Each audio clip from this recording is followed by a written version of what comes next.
A lot of people got the Messiah, the Master coming back as this guy who's going to love everybody and rapture everybody off to heaven.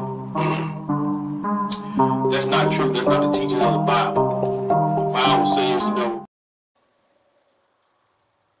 There's the patience and the faith of the saints. So all the nations going into slavery. 12 tribes!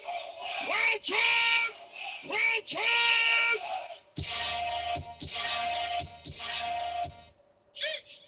Sounds of thunder!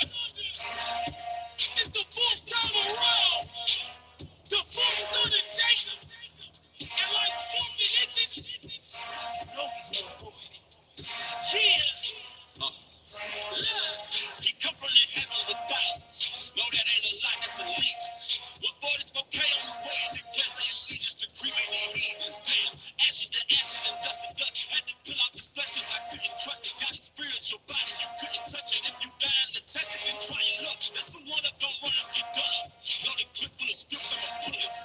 The word is my weapon, the word is my shield. I'm equipped for these spiritual bullets that shoot at the perfect in secret. Reading these laws and they flow, so I keep it. Shout out to bishops and shout out to deacons, captains and officers. I see the reason they say what we do is treason. God, body, God, only God, nation, my oblation, broken spirit, consecration, kings and priests, shining brighter than the constellation. Nukes to the north, yeah, that's abomination. For all the lies and the blasphemy, slay the dragon, hunt down the demons. Vagabond getting judgment, all looking at the judges. Yo, Israel, the prince of the power. I came with an army, 144,000. We move like a unit, like Nike just do it in here. Them lions come to devour, and no weapon born gon' prosper. And we in the building like lava. Shout out to Deacon, can't tolerate treason. No me, Casa Casa. Come to my city, better check in. Picked up my weight, get my sets in. We do not tolerate threats, man. Our angels activate, let's dance. 5, 4, 3, 2, 1, and you're done. How you gonna see when he block out the sun? Where you gonna hide? How you gonna run? Come with a cavalry, striving for mastery, praying for business, a holy catastrophe. Build up the kingdom, yeah, that is the strategy. Get it in blood. America gone in 60 minutes. Yeah, it is finished, no necromancy. Build up my walls, that's expansion. Roll with the sun, many mansions. I pull up, we rolling, we deeper than deep. The angels invisible, watch how they creep. I know I'm elite, I know I'm the seed. I'm bought with a price, they want the receipt. I tell them the Bible is all that I need. I pull it, they leave, they make like a tree. No chosen, I know that you more like a beast. You roll over pride, but I roll with the meat. I don't need no naps, I don't need no sleep. They selling no dope, but get changed on the streets. They conquer the west, I'm pressed to the east. Go pop with the Bible, extending my reach. They toting no guns, but we got some range. Don't do it for dollars, we do it for change. Cut left from bleeding, the Bible the aid. They called it a murder, cause doctrinal slang. Unprecedented events. SOT, Dream Team, Reverend Heat. Let's go. Hey, hey, hey, repeat after me. My G-O-D, here, top G. My princess be on repeat. Your pastor ain't messing with me. I'm a SOG. Tell boy, we the elites. We gon' turn this shit upside down, make it hot. 144,000 degrees. I've been a prophet since birth. Angels sent back to the earth. My nation was sold. I know we the gold. Don't try me, boy. I know my worth. Like Adam came out of the dirt. Image of God, boy. I know that shit hurt. It's brick in the city. We still on the block and we putting in work. Purple and gold on my shirt. We never rest. We alert. Saturday, pull up the cameras on that. Shalom, shalom, shalom, family. I want to say all praises to the Most High, the one and the only God of the house of Israel. To all the Israelites that scattered to the four corners of the earth, it's your brother, Stephen Israel, from Order Melchizedek, Tupelo, Mississippi, and we in the building. Yeah. So guess what? It's that time again. It's My Topic Tuesday. My brother got a great lesson prepared for you tonight. The title of the lesson is The 7 Sins of Death, Part 3. This has been a great series. I think this is the last part of the brother series tonight. So, family, get your pen, get your pencil, get your notepad, get your notebook, get your sword out, take your notes, pay attention to the lesson that's coming out. Hey, write these precepts down so you can reference them later. Because as we always say, we don't want you to take our word for it, right? Don't take our word for it. And I just want to give a disclaimer. We are not a hate group. We don't hate anyone because of their race, their religion, or their gender. We are a Bible-based group, and we teach from the 1611 King James Version Bible, including the Apocrypha. Also, the music that we used for the introduction, we do not own the copyrights to that music. We are only using that music for um, educational and entertainment purposes only. We get old brothers all the props for putting in the hard work to record those tracks. Hey, the track banging. I'm sure the old brothers will be proud that we're using their music. But with that being said, family, I just want y'all to get prepared, um, and let's share and let's eat. Let's eat this spiritual food. Let's get this word down in our souls, in our hearts, and in our minds, so that we can carry this with us throughout our week. So with that being said, I want to introduce the teacher for the night, none other than the young gunner, my brother. KG is in the building. Shalom, Hebrew. Shalom, shalom, brother. Shalom, shalom, everybody in the chat. I hope y'all having a wonderful day today. Let's get into it. This is Back to the Basics Tuesdays. Let's go. Back to the basic Tuesdays. So all praises to the Most High, Hebrew. Uh, I'll read for you, brothers. Just let me know what you want me to bring out, and we'll get this thing started, man. So I yield the floor to the teacher. Let's do it. All righty. Praise. Appreciate the introduction, brother. Fire introductions as always. And yes, brothers and sisters, tonight is part three of Seven Sins of Death. Tonight is part three of Seven Sins of Death, and tonight we will be discussing the last two sins in part three, and that will be gluttony and slothfulness. And we got some good stuff to get into tonight. As always, we're going to try and give you different perspectives, give you things to think on, marinate on, get your notes together on, whatever you choose for motivation to learn more. But we're definitely going to get into it. I'm going to try and bring out a little bit more than what we normally would with these particular topics. And as always, I have to ask questions to get our brains going, and I'm gonna do so. But tonight we're gonna start. It's like it. Tonight we're gonna start with our foundation script, and that will be coming out of Sirach chapter 37. We're gonna read verses 10 through 12, brother Steph. Okay, Um, give me 1 second. I'm sharing this lesson out. Give me 1 second. okay, no problem, no problem. But yep, tonight we'll just to give you a rundown of what we kind of will be itinerary wise, what we will be doing. Um, we're gonna go over our foundation script. I'll ask a couple questions. We'll get the definitions out, biblical use of both, and we'll get straight into our key points, and we'll close.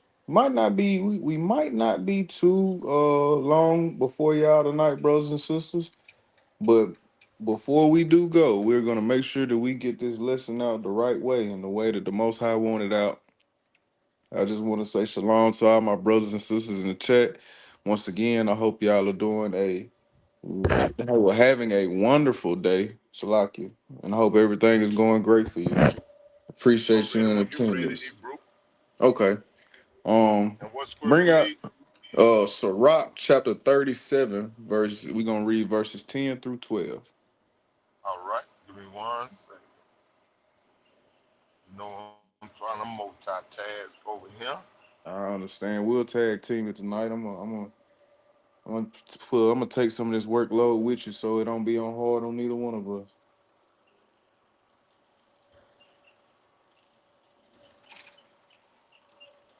You said Sirach. Yeah, Sirach chapter 37, verses 10 through 12. All right. Sirach chapter 37 and verse 10, and it reads, consult not with one that suspecteth thee, and hide thy counsel from such as envy thee.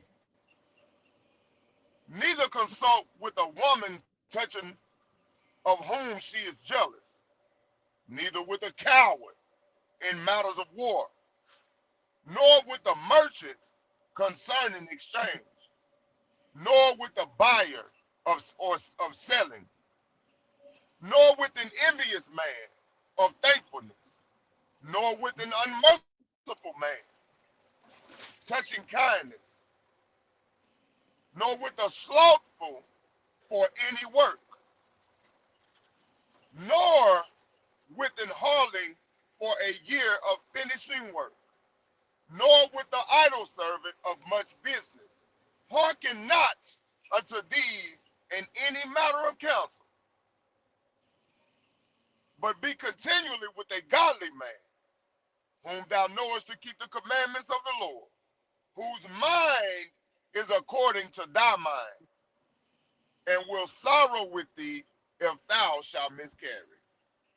All praises, brother Steph. I appreciate that. So, what is Ecclesiasticus or Sirach chapter 37, verses 10 through 12 saying? It's telling us to not deal with people in certain manners pertaining to what you would consider the opposite of what they deal with. For an example, um, it says, nor with an envious man of thankfulness in verse 11. What it's saying is right there, you can't talk to an envious man about being thankful because he's never really thankful. And we could use other examples. I just picked that one out of verse 11, but you have to consult with people who are like minded, in which verse 12 tells us, but be continually with a godly man whom thou knowest to keep the commandments of the Lord, whose mind is according to thy mind. We gotta be around like-minded people to have proper counsel. Then it says, and will sorrow with thee if thou shalt miscarry. Miscarry in this case would mean to make a mistake. Um, but we're bringing this out because it tells us to not counsel with these people, not consult with these people, basically not to intermix. And I know you probably will, but brother KG, what does this foundation script have to do with the seven sins of death? Well, intermixing with these types of energies, these types of people with these types of spirits on them can cause you to go in the wrong direction, can steal things from you that wasn't meant to be stole from you, or could put you in dangerous situations that we really don't want to be in to begin with. And this particular foundation script, I picked this for tonight because it covers everything that we have talked about in this series. It covers everything that we done broke down in this series on the do's and don'ts and what to look out for, how to carry yourself. And this particular foundation script is telling us how to carry ourselves when talking to certain people that we may have no other choice but to talk to, or if you notice certain spirits on certain people, how to go about it. Which leads me to my first question tonight. Like, once Hey, again, brothers and Salaki, sisters, Salaki, go Salaki, real go quick. ahead, go ahead.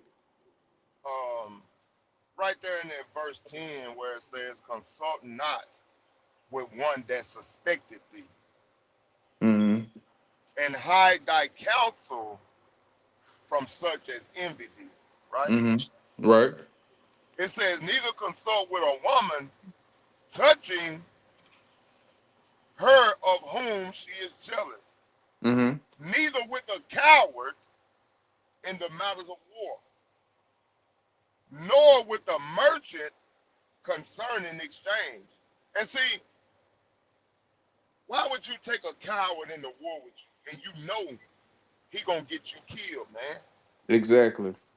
Why would you deal with a merchant whom you know is going to chew you. Mm-hmm. Pun is intended.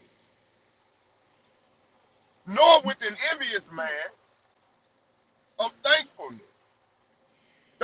You don't go to a person that envy you and brag and give praise to the Most High and say, man, the Most High blessed me with a new job, man. I was able to get my loan for my house, and man, my Mm-hmm. children doing well. Man, me and my wife getting along. They don't want to hear that. They want to hear you doing bad.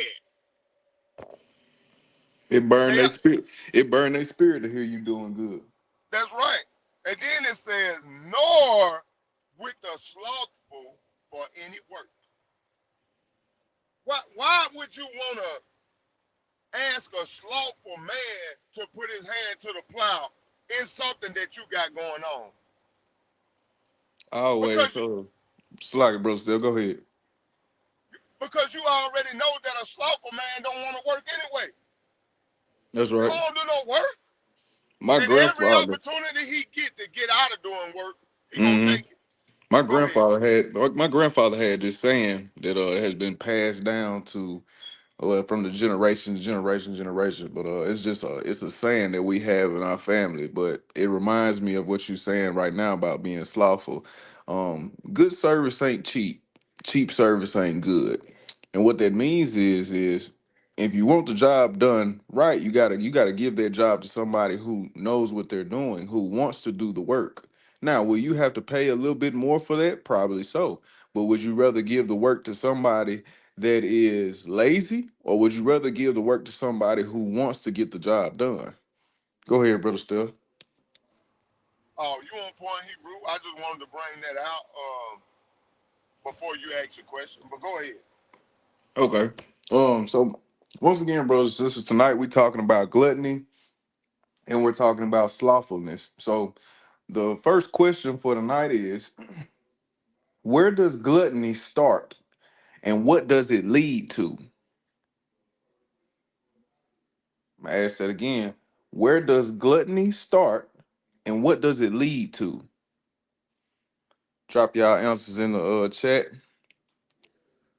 For the sake of time, me and brother Steph, we're gonna go ahead and start discussing it. Brother Steph, what you think about that? What does gluttony start and what does it lead to? Um, I think gluttony starts in your heart. Hmm. You know what I'm saying? I think you saying gluttony, right? Right, right, right. I think gluttony starts in your heart first because gluttony, gluttony and slothfulness are like twin brothers. Hmm. Um, but a person that's a glutton doesn't necessarily have to be food. You know what I'm That's saying? right. Like, That's right. but I think I ain't gonna go too deep in it and give away any information right now. But I think it starts in your heart. But go ahead. Nah, I totally agree with that. Matter of fact, we might as well let's double down. Let's double down on these questions. Same way. We could say. Where I'm gonna say. Where does I'm gonna ask like it. Where does gluttony and slothfulness start, and what does it lead to? And like you said, it definitely starts in the heart. It starts in the heart, which is connected to your mind, which is connected to um emotion, which is connected to you having pride about certain situations. Um, you may feel the need that it's beneath you to work. You may take pride in eating a lot of food. But both of these things can lead you to other sins. For an example, both can lead you to lust, both can lead you to greed in a sense, or enviousness, or covetousness. Both of them can lead you to that if you're not too careful. And you know, a lot of people, like Brother Steph said, a lot of people feel like gluttony has to deal mainly with eating. We're gonna break that down a little bit tonight. A lot of people feel like slothfulness just has to deal with labor work or manual labor. we're gonna also break that down tonight and get a little bit deeper in there. Brother Steph, you got something you want to say? Yeah, like I was saying, gluttony and slothfulness, it starts in the heart, right? Mm-hmm. Right. But gluttony first starts with the lust of the eyes, right? Because Mm-hmm. that's what starts the desire for said thing in your heart. Right. Your eyes seeing it first, right? Okay, my Mm-hmm. eyes seeing that. Okay, now I want that. I tell you what, Hebrew, give me Genesis chapter 3 and verse 6. All right. 1 second. Genesis 3 and 6. And it reads, Genesis chapter 3 and verse 6, and it reads, and when the woman saw that the tree was good for food, and that it was pleasant to the eyes, and a tree to be desired to make one wise, she took of the fruit thereof and did eat, and gave also unto her husband with her, and he did eat. Okay, so you see right here in this scripture in Genesis 3 and 6, her lust started with her eyes, Hebrew. Mm-hmm. Eve saw that the tree was good. It was good for food and pleasant to the eye. And she desired it, bro. And this is the same way that gluttony starts today. Mm-hmm. One more precept. Go to 1 John 2 and 16. All right.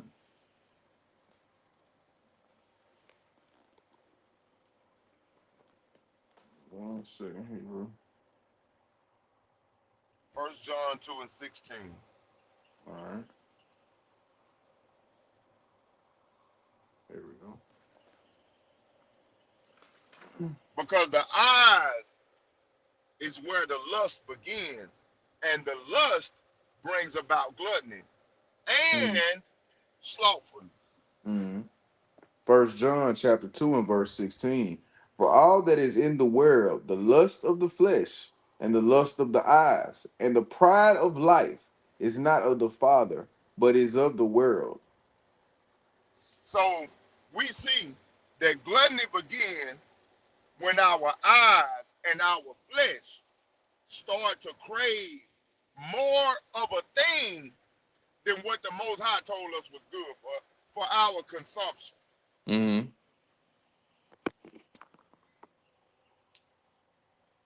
And also, it starts with a lack of discipline. Definitely.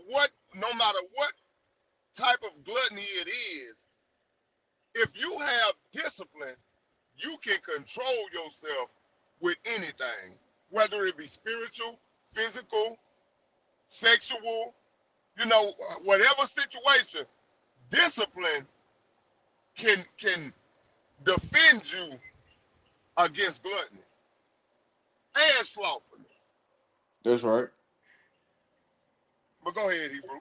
Well, saying it like that, brother Steph, you actually you actually made a good point right there, because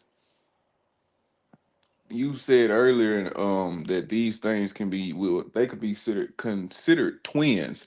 And not only that, but they could really be used as weapons of excuses.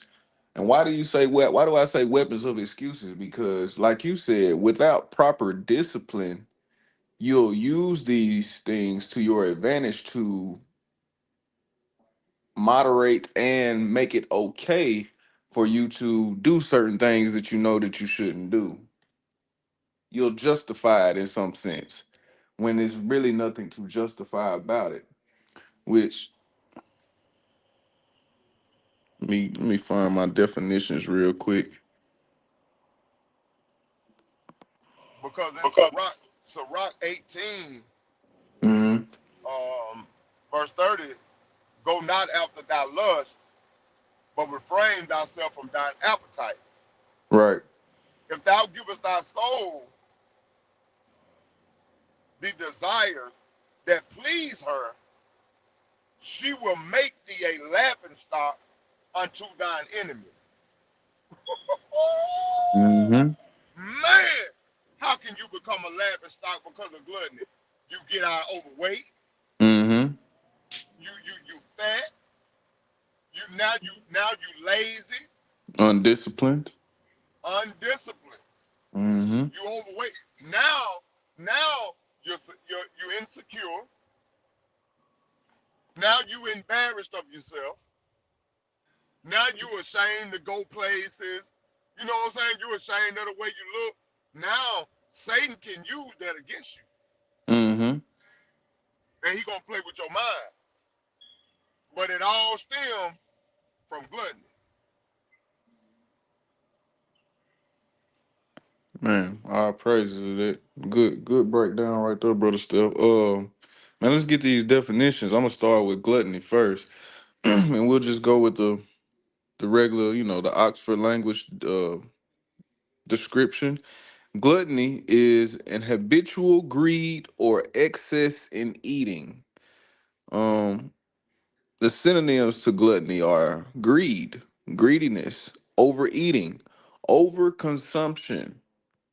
So, is there other things that we can overconsume? Overconsume?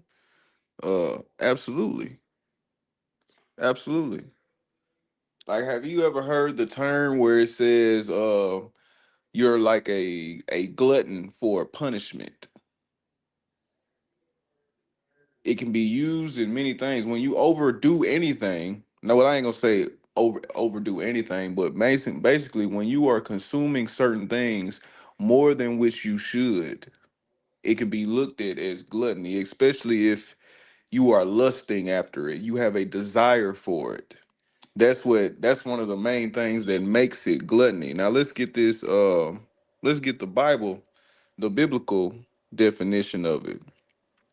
In the Bible, gluttony is defined as an excessive and a habitual indulgence in eating and drinking, often leading to a lack of self-control and prioritization of physical desires over spiritual well-being. It is not simply about consuming large quantities of food, but an inordinate desire and a heart and a heart that prioritizes pleasure and satisfaction above God. Uh, Attention. Yeah, Can you be a glutton for attention? absolutely. Because let's go back and read the definition, the biblical definition again. It said in the Bible, gluttony is defined as an excessive and habitual indulgence, meaning that you have formed this into a habit in eating and drinking, often leading to a lack of self-control. You can't control it. You gotta have it. And prioritization of physical desires over spiritual well-being.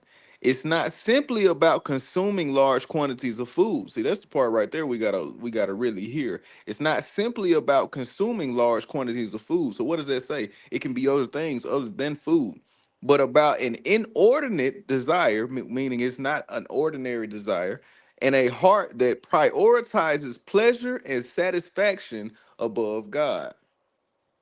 Mm-hmm. Don't. One of those key words in that is desire, which we all know that to have a certain desire is makes you lustful, and it said Mm-hmm. inordinate within itself. Go ahead, brother. Steph, what you was gonna say? No, I was just saying, like, we can be a glutton on attention. We can Mm-hmm. be a glutton on dopamine hits. Mm-hmm. Um, we can be a glutton on social media. You know, we can be a glutton on TV, playing video games. Mm-hmm. You know, all of those things can be gluttonous if you overindulge. I think a modern day use of you don't really hear people use the word gluttony anymore in this time and era that we are in, but I feel like a good modern day use of it would be considered something like you saying, brother Stephen. I would call it a an adrenaline junkie. You get you that Overindulging. you're doing everything to peak your adrenaline to that point of satisfaction, physical satisfaction. You're constantly chasing that rush. Like Brother Steph said, using his example with dopamine. It's and you know what's crazy about dopamine, brothers and sisters, it's many different things that you can use to spike your dopamine hits. Let me see. Brother Kanaz, shalom, Brother Kanaz. He said, would it be safe to say your mind has a high tolerance for something that your body doesn't? Well, see, that's the thing, Brother Kanaz. Our mind, look at it like this. Now this is the best example I can give. I know a lot of people probably, well, how can I say it? I say it like this. Let's think about the idea of sugar intake, right? When we're thinking about the idea of sugar intake, for those that like sweets, when you take in sweets, every time you eat something sweet, your mind is triggered by the dopamine in which the sugar gives the body. And it's all being neurally translated through your body as something that is okay. So your mind tells itself, I want more of it. And the more and more that you want of it, you lose that self-control. You lose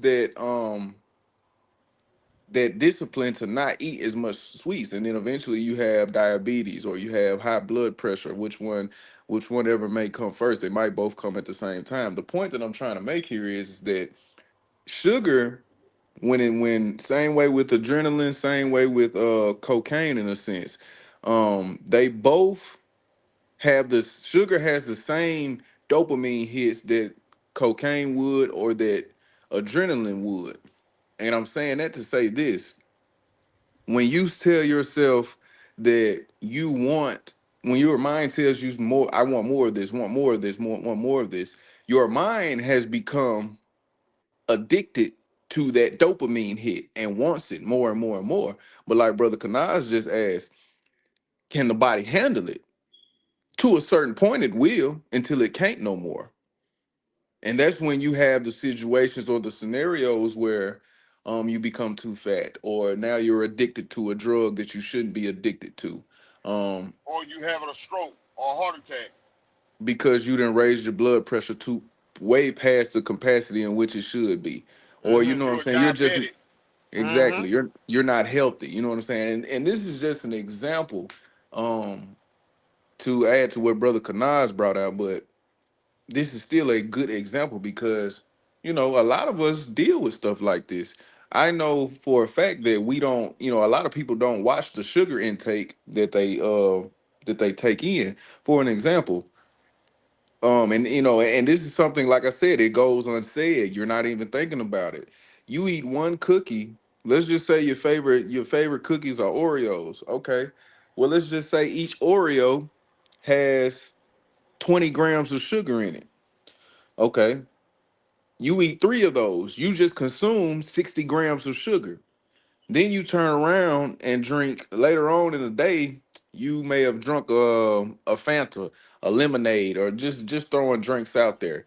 Um, you just consumed another 30 grams of sugar. Let's not mention for those that put sugar on their rice. Let's just say you put 4 scoops of sugar on your rice or on your food for breakfast, and each scoop was 10 grams. You just added 40 more grams. So by the time the day is done, you didn't almost took in at least 100 grams worth of sugar, not including what you may have ate that was sweet before the night, before the night was over, before you went to bed. And once again, and I'm not saying that there are some people who chase eating sweets, and there's just some people who that naturally eat sweets. I'm not saying that you're gluttonous because you take in a lot of sugar. What I am saying is that if you're not careful, or if you desire to take in a lot of sugar, these are some of the things that can happen to you. Or this is also a aspect in a way to look at it. And You know. you remember that scene on next Friday when that girl was chasing Day Day and Mm-hmm. Day Day pulled them cakes out. Day Day Mm-hmm. said, "Look at you. You know about all the little Debbie cake before they come out." Mm-hmm. That's what I Mm-hmm. was thinking about when you were giving them example. Boy, hey, she stopped chasing them too. Boy, start eating. She did. Hey, snatch the cookie out the window. She snatched the Oh cookie out the man, window. and she couldn't take it. Mm-mm. She needed it immediately. But once again, that's still a great example because I know brothers and sisters. You said, well, brother KG, why did you use sugar for an example? Well, because sometimes, hey, it be the things that we're not even thinking about that gets us. Mm-hmm. And I have to bring examples out like this. Shalom, Sister Sword. Nice to see you in the chat. Shalom to you, sis. I have to bring these things out because, like I said, it's one thing when you're aware of your enemy. You know what to do, you know what to prepare for. But what about the things that you're not prepared for? Not because you didn't want to prepare for them, but because you was unaware of them. That's a counterattack. And I see you, Sister Arlene. She says I'm changing up on more fruits though. That's good, Sister Arlene. Is and see that's another thing. Just speaking on the topic of sugar, it's the processed sugar that's dangerous. Natural sugars like what you would get from fruit are better, healthier because it's at a more controlled rate. You're getting more of what your body needs versus stockpiling it with sugar. Because what we fail to realize about sugar is, I mean, with anything, really, when it comes to food, when your body takes in what it needs, it piles everything else up in your body as extra fat, and that fat is gets stored away, and that's when we have the excessive weight that we're not really paying attention to, or we're wondering, well, man, where did this weight come from? That's where it Hey, goes. that stubborn weight, Yeah, the stubborn weight, exactly. like I got So, right now that I'm trying to get rid of. hey, you and Stubborn. me, you and me both, but we done knocked it out a little bit now. We done knocked it out a lot actually, but we Hey, gotta we keep working going. on it. We working on it. Yeah, We working yeah, on it. we gotta keep going. We gotta keep going. Now let me get the slothful definition right. So brothers and sisters, I really want y'all to listen to this slothful definition. Bear with me, it's a lot. Sloth, a reluctant to work or make an effort, laziness that should overcome his natural sloth and complacency. That was just a sentence they used to show it, how to use it in a sentence. The synonyms to this would be laziness, idleness, inactivity, inertia, empathy, let me see, passivity, lethargia, dullness, lack of energy. Oh, excuse me. Let's get that biblical use. I want y'all to remember one of those synonyms I said, and it was idleness. That's going to play a key point in the lesson later on tonight. Remember that word, idleness. All right, the biblical use of slothfulness.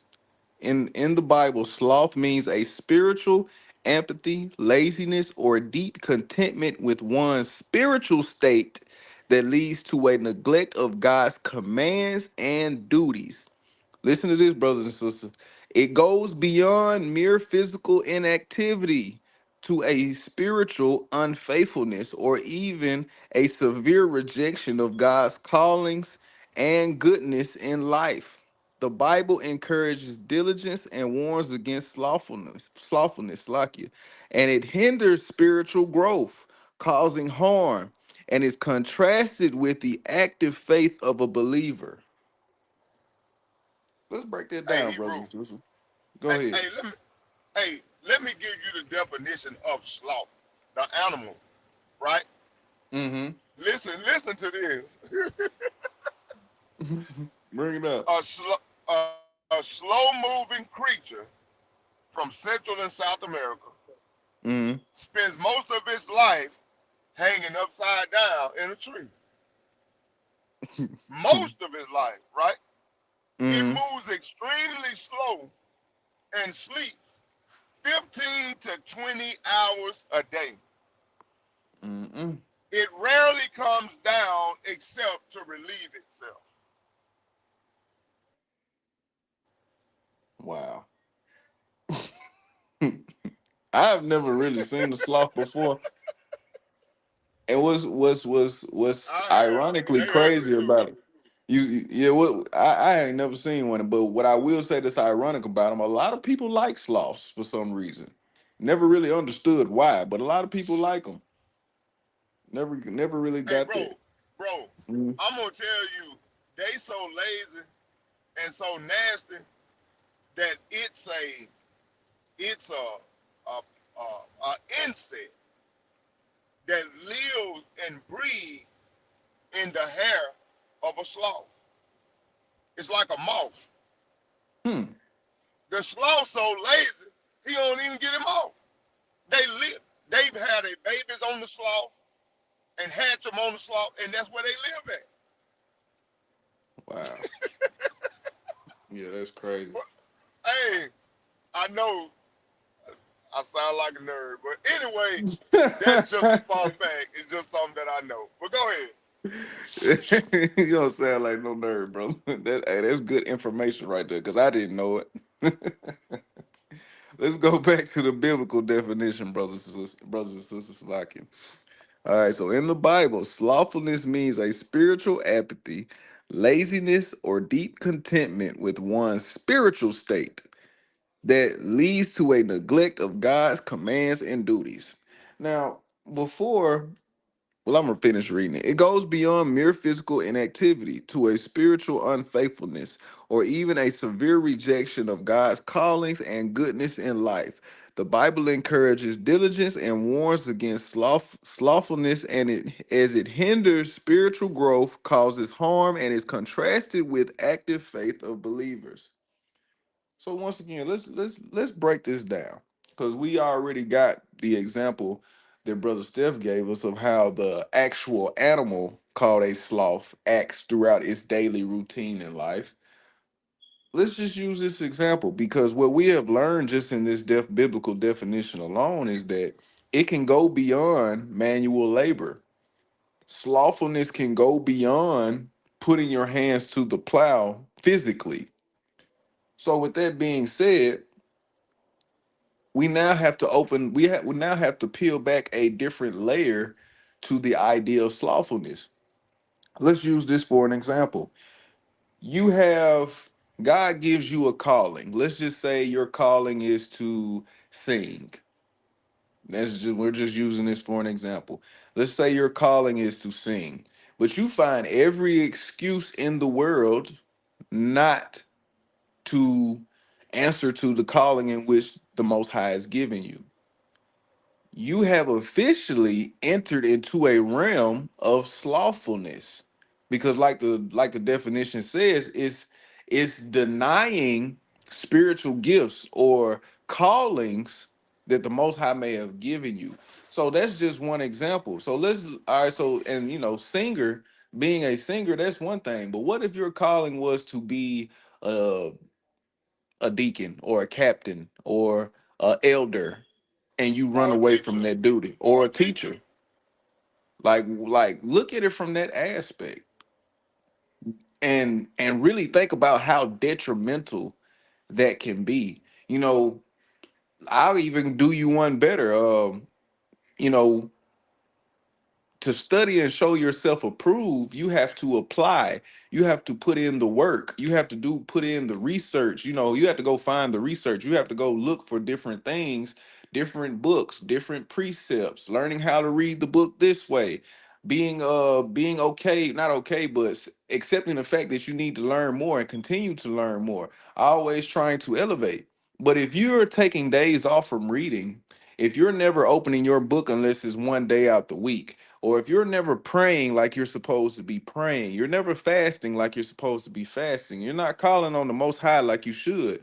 This is examples of being slothful spiritually.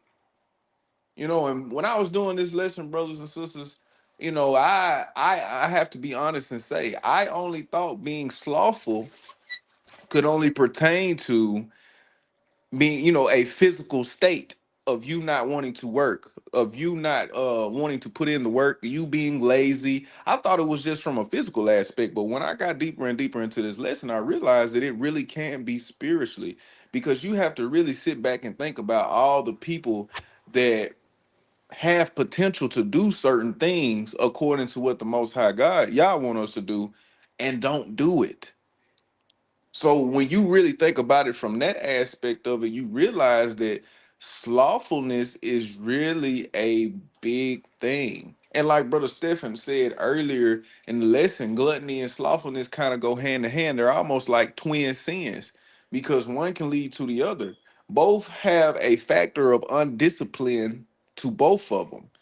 Because with gluttony, if you're not watching the things that you eat, you eventually become out of shape. You eventually become overweight. You eventually, I mean, and then not to just add it to not to just add it to overeating. Let's look at it from another perspective as well. If you don't eat enough, you'll be underweight. You know what I'm saying? And I'm not saying it like, there's nothing. I'm not saying it like under eating is a big thing, but there was a time when anorexia was a problem. But when you're anorexic, what are you doing at this moment? You're not giving your body the proper nutrients that it needs to thrive. And when you are overweight, you're doing the exact opposite of that. You're feeding your body too much. You're getting caught up on things. You're getting caught up on the way the food looks. You're getting caught up on the taste of the food to the point where you're overindulging, or you're running So away from it with. Go ahead. um, like you were saying, gluttony and slothfulness, they are companions. Mm-hmm. Now, if you indulge the flesh Mm-hmm. without any type of restraint, laziness follows right behind that. Right. And that leads to a spiritual decay. It's like a spiritual disease, then poverty, then destruction. Mm-hmm. Because both sin and slothfulness, they dull your mind. Mm-hmm. They corrupt your body, and they block your spirit from being sensitive to the Most High, from working, um, from doing the work of the Most High, because it's naturally in us. Those of us that have that calling on our life, that 1/3, it's in us to want to do the work. Right. Israel was created to be disciplined and to be a holy nation. We're not That's right. supposed to be giving in excess and being slothful, because in the last days, the world where we living at now in these last days, the world glorifies pleasure without responsibility, Right. That's exactly right. and comfort without doing any work. Mm-hmm. But the scriptures warns us against doing these type of things, bro. Now, if you don't mind, pull a couple scripts for me, Hebrew. All right, come on. I want to get that Sirach 22 and read verse 1 and 2. All right.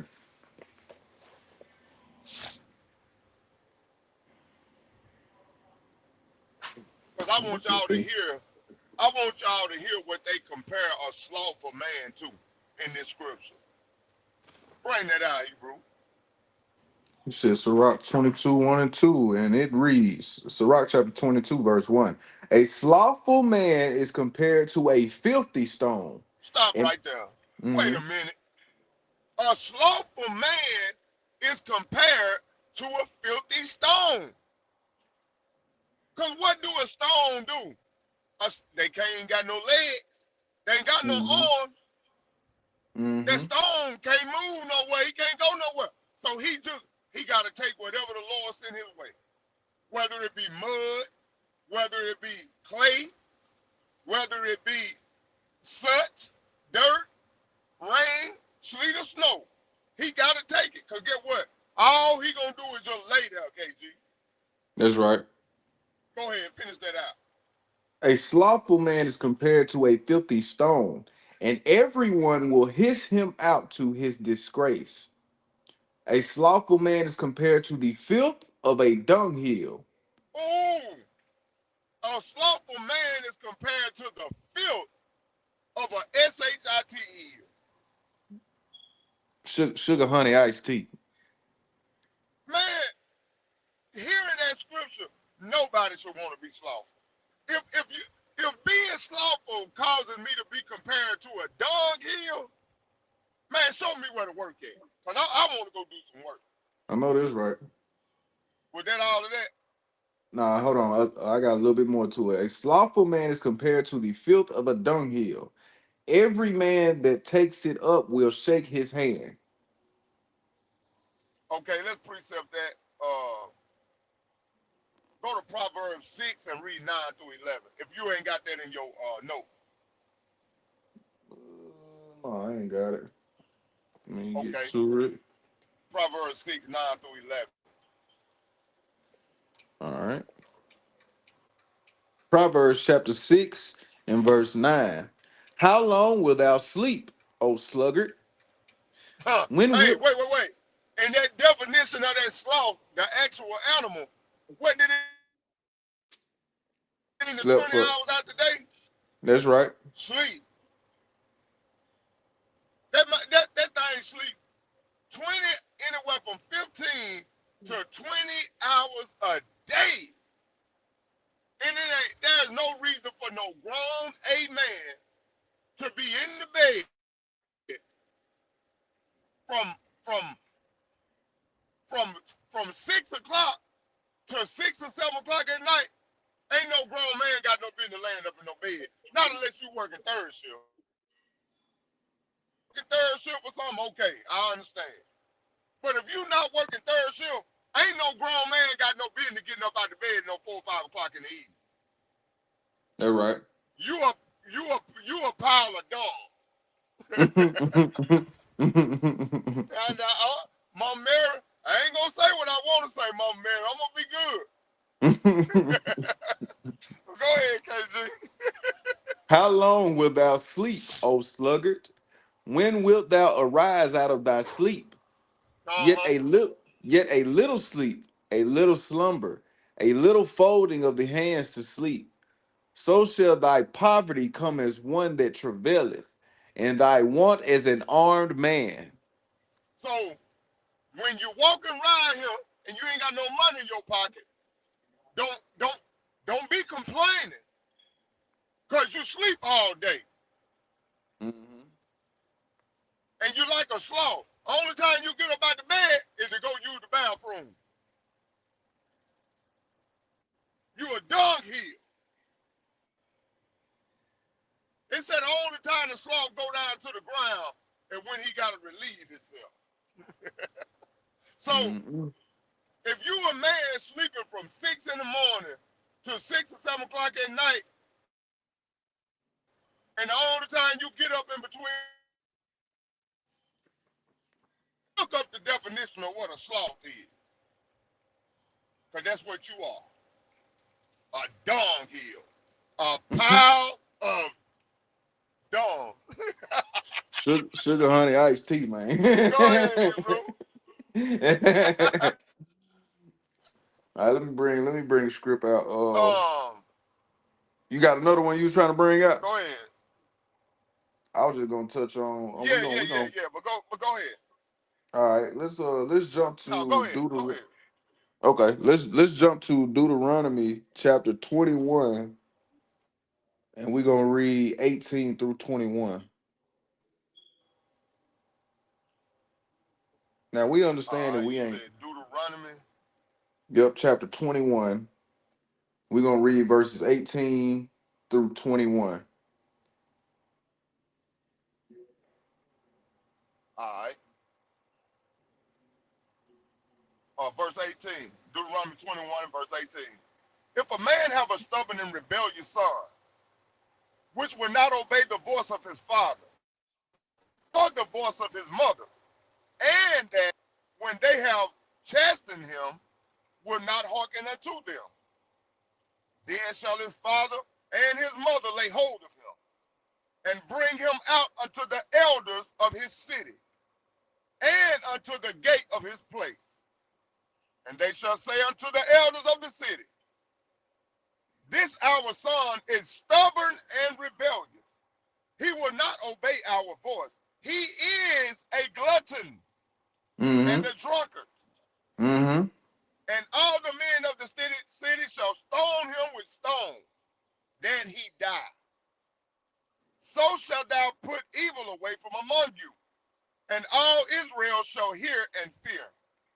And if a man have committed a sin worthy of death, and he be put to death, and he be put I to just death. I just needed 21, brother. Okay, okay, all right. I'll praise it though. But like what we read in 18 and 21, I brought this out because I wanted to show that there was a time when you got put to death for being a glutton and a drunkard, when you was rebellious. And all these things go together because if somebody's telling you, hey, you're eating too much, and you sit here and continue to eat, continue to drink, continue to be excessive in all the things that you are indulging in, there was a point in time that you could be put to death for that. Wait a minute, KG. Wait a minute. Wait a minute. Wait a minute. Mm-hmm. So there was a time that you could be put to death for being a drunkard and being disrespectful to your mother and your father. That's right. That's right. So you can't tell me that you keep all the laws when you don't honor your mother and your father and you a drunkard. Basically, So yes. you wearing fringes, you not buying or selling on the Shabbat, you reading your 4 chapters a day, um, and all of these things that Israelites nitpick in Israel today.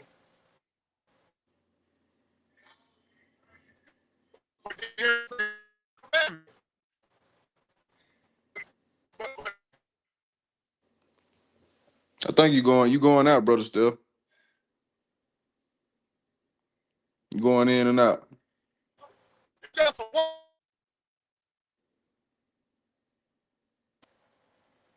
Can you hear me now? Yeah, yeah, I can hear you now. Can you hear me now, Hebrew? Yes, sir. I can hear you I now. was saying you got some work to do, sister. You got some work to do, brother. Because wearing your fringes and not buying or selling on the Shabbat ain't all the laws you got to keep. You got to honor your parents, and you can't be an alcoholic, a glutton of alcohol. Mm-hmm. You can't be a glutton of food. You can't be a glutton of a video game. You can't be a glutton of sleep. Mm-hmm. You got to get up, get out, and do something. Don't spend all your time trying to get high. You got to get up, get out, and get something. Because you and I got to do for you and I.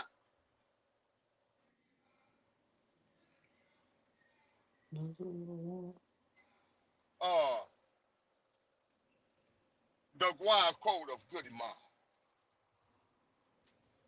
All praise, sir. All praise.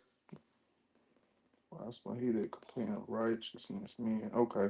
All right. All right. Now let's jump to. I'm gonna bring these couple out right here still. Go Um, ahead. I'm gonna jump to Proverbs chapter 28 and verse 7, and this is gonna precept the next one I got behind it. But Proverbs chapter 28, verse 7 reads, whoso keepeth the law is a wise son, but he that is a companion of riotous men shameth his father. Okay. Now, for the sake of my precept, I'm gonna jump to 20 Proverbs 23, and we're gonna read 18 through 21.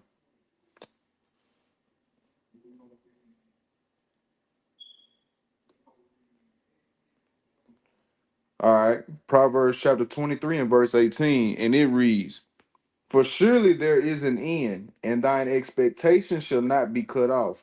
Hear thou, my son, and be wise, and guide thine heart in the way. Be not among wine bibbers, among riotous eaters of flesh. For the drunkard and the glutton shall come to poverty, and drowsiness shall clothe a man with rags. So I brought 23 out. I brought chapter 28, verse 7 out because it's basically saying the same thing. Whoso keepeth the law is a wise son, but he that is a companion of riotous men shameth his father. So that goes back to what Brother Stephen was just bringing out on my Deuteronomy script that I had brought out. To to to be obedient to your mother and your father is also to not show them shame in any kind of way, to not embarrass them in any kind of way. But it also says that, if you're around these types of people, you are shaming your father, because in that time you were taught not to be around these types of people, and it's still taught today, but not like it used to be. But we read in verse 23 in Proverbs that chapter 23 in Proverbs, verse 18 through 19, and I'm gonna just jump to 20 and 21. Be not among wine bibbers. Wine bibbers are people who indulge overly in wine, strong drink, among riotous eaters of flesh. They're fighting over the food. They're trying to see who can eat the most. For the drunkard and the glutton shall come to poverty. You spend so much time trying to eat as much as you can, drink as much as you can, that you spend all your money on it and you haven't covered everything else that you need to cover. And drowsiness shall clothe a man with rags. So let's think about that.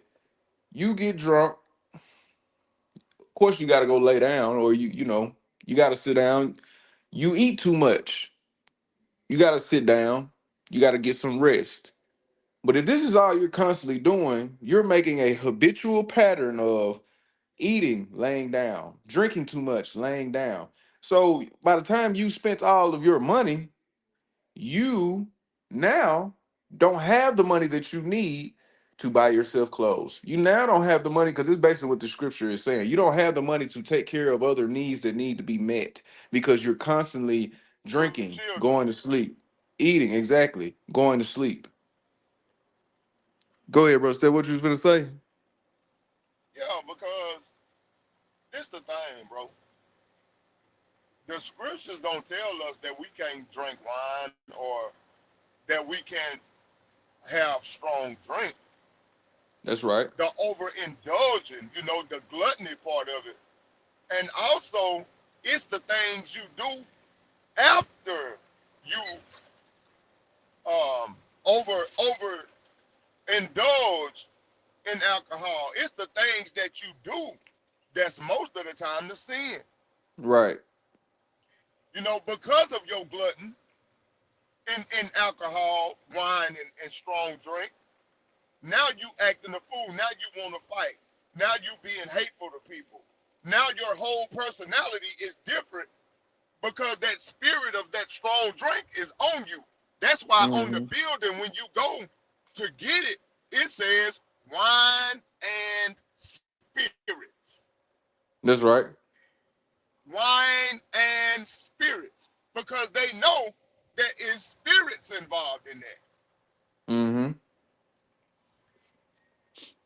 But not only that, like when you are overindulging, just to add to what Brother Stephen is saying, when you're overindulging, you're basically neglecting moderation, which makes eating and strong drink okay to do if you are doing it in moderation.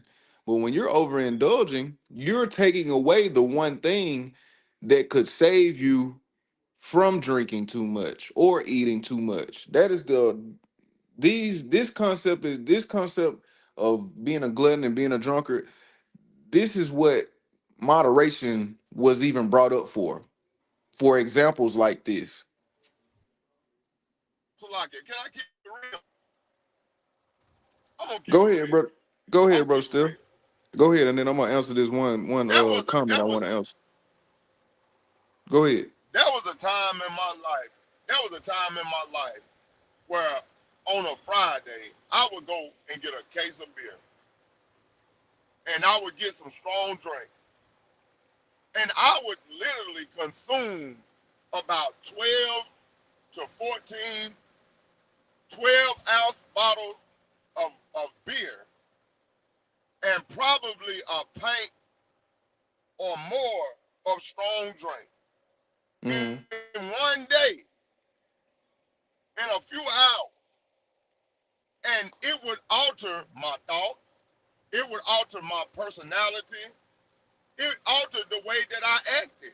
Now, it never made me an angry person, but I definitely wasn't the person that I was when I was sober.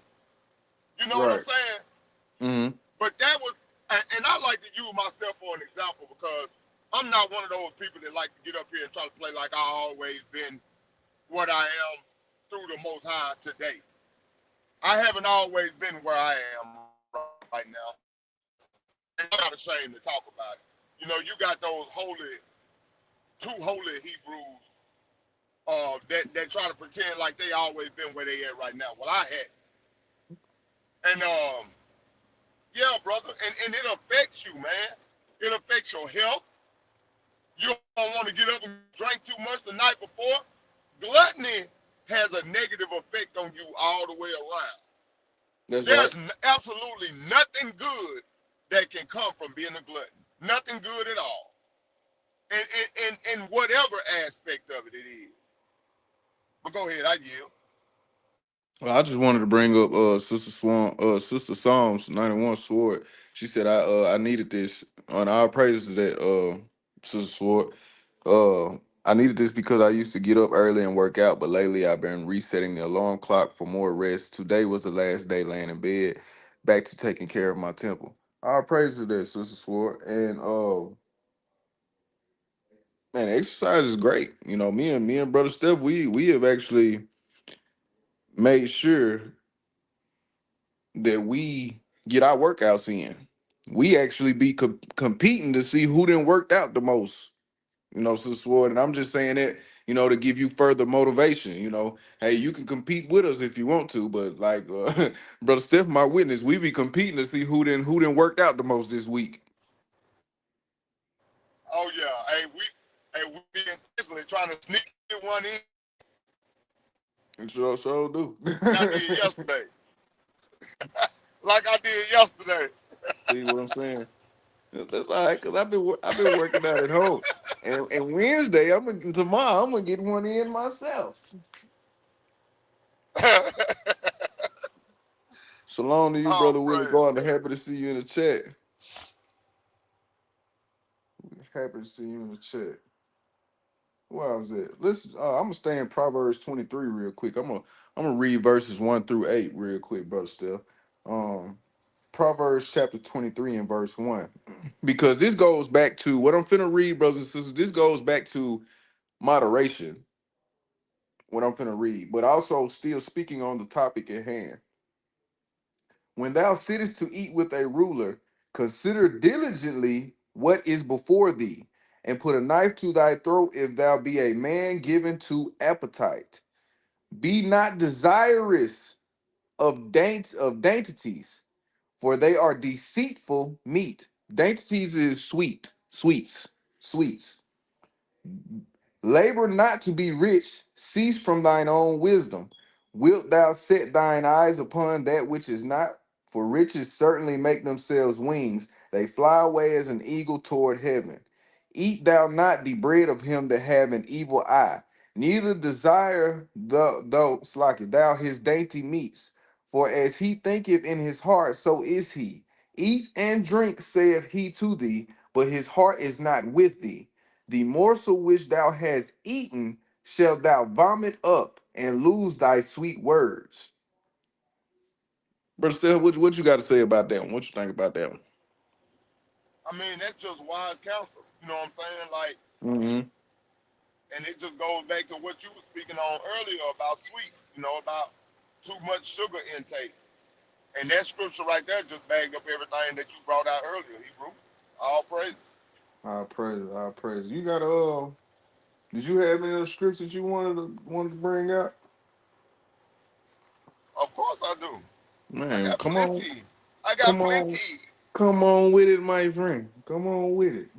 What you got? I wish I could show it on the screen, uh, but we're gonna do a visual right quick, right? Mm-hmm. When you think of gluttony, I want y'all to close your eyes and envision one of those big long snout pigs with them tusks sticking out of their horns, sticking out the top of their mouth and coming out the side of their face.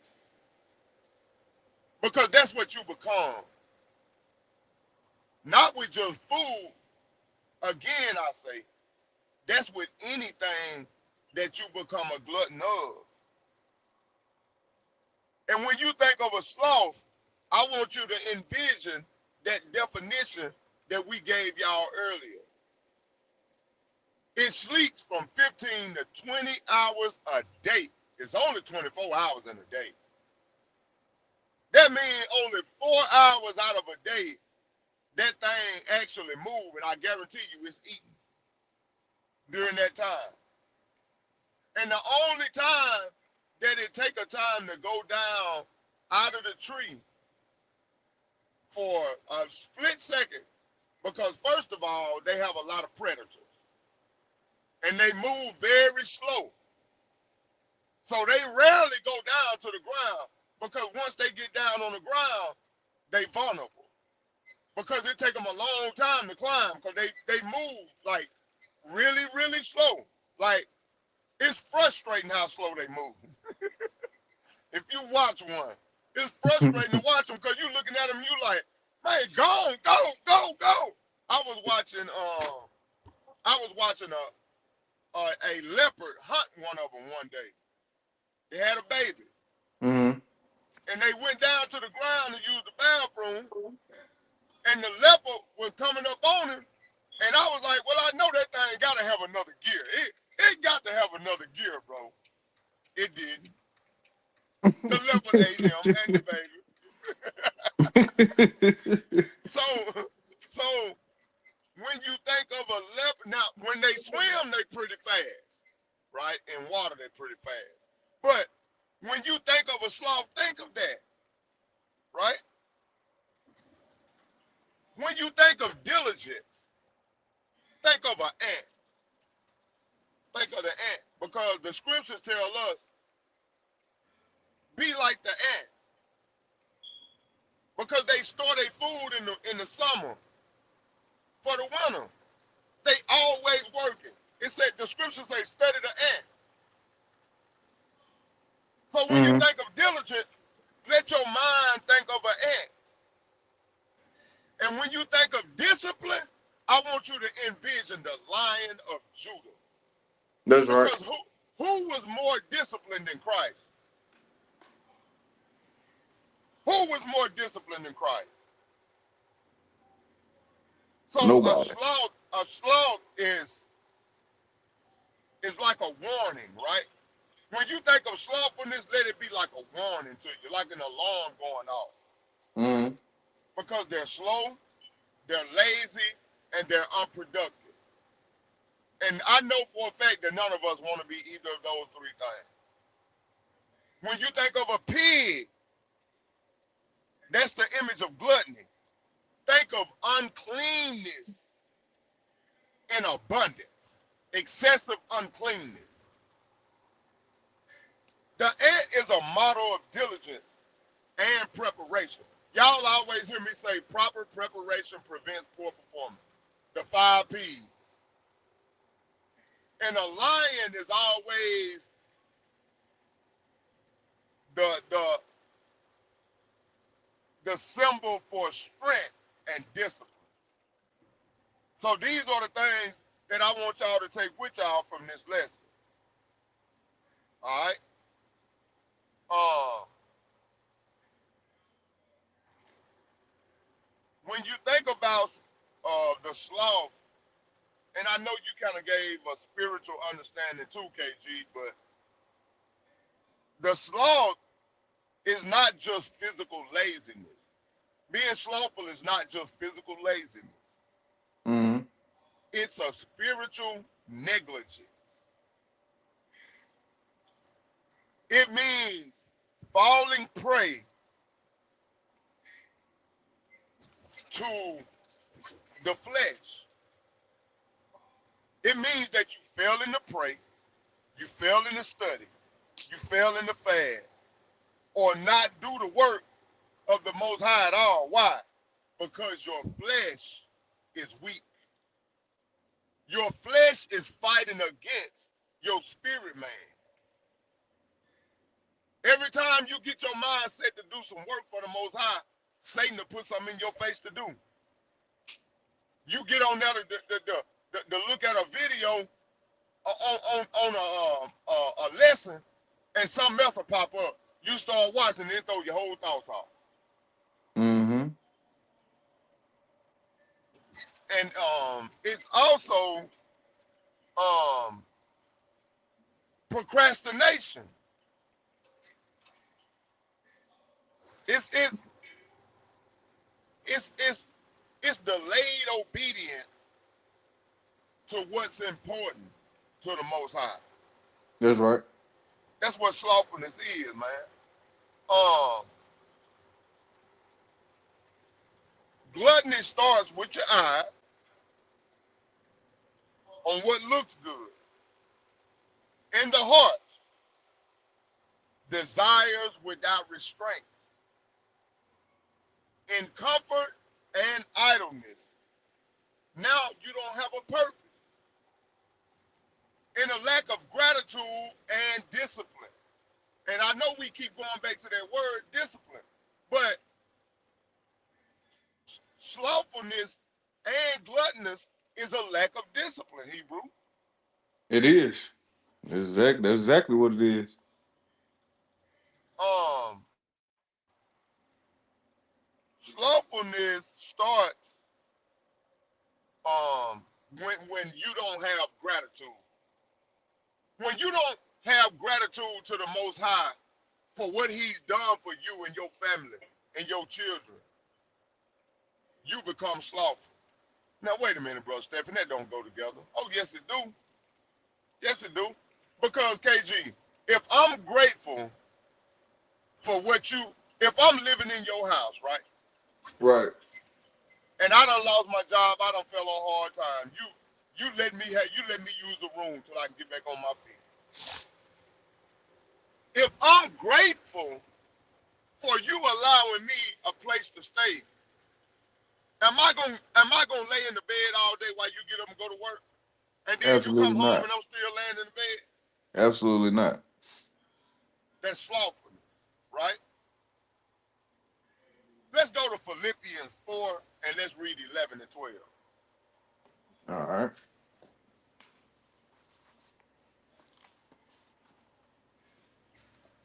I got a I got a script after you bring this one out too to bag up what you're saying too. Okay.